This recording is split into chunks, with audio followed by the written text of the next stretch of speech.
Next question, back to you, Mr. Graska. Sure. Vision. What is your long-range vision for Dixon?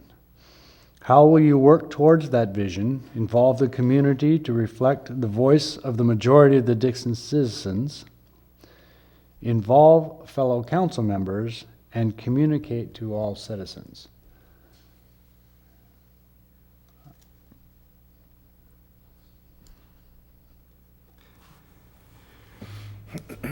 When I originally moved to Dixon, one of the reasons why I did move here and why I like Dixon is because it's small. I like small, and evidently the people like small, and that's why Measure B is in place. I'd like to keep it that way, and if the citizens want to keep it that way, we need to possibly revisit Measure B again and perhaps even consider reducing the 3% that's there and maybe make it 2 or 1, which is actually appropriate for what the growth actually is at this point. In terms of working to that goal again, revisiting the measure, involving the community, of course, is nothing more than keeping them informed. And that way, so when we do come to those kinds of decision-making processes, when it comes to either long-term planning or short-term planning, and we're dealing with this Measure B thing again, that we let them know, we get them involved. We put it out there, either on the website or in notices. And I think in terms of keeping the council involved, it's nothing more than staying engaged with the council and letting them know what our desires and what our will is to be, so they know how to carry it out.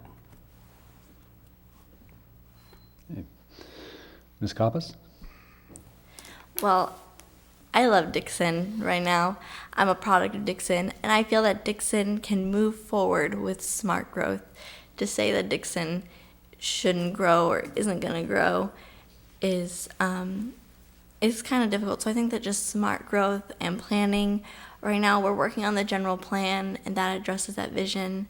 I think that to get the council engaged, I actively work to try and get the public involved. I'm always bringing up about the availability of things on the website, and I attend various groups, and I just think that the council should make themselves involved. And I believe that that if we all work together, that we can make a good city like Dixon just better for in the future. Mr. Besney? Thank you. Well, when I moved here in 1979, Dixon was in the process of settling its very first general plan, which was promptly modified the very next year. My long-range view of Dixon is a community which sits on Interstate 80, the longest freeway that goes east to west of any continent in the world, between San Francisco and the state capital, which requires us to be vigilant about what we do and what actually comes to town.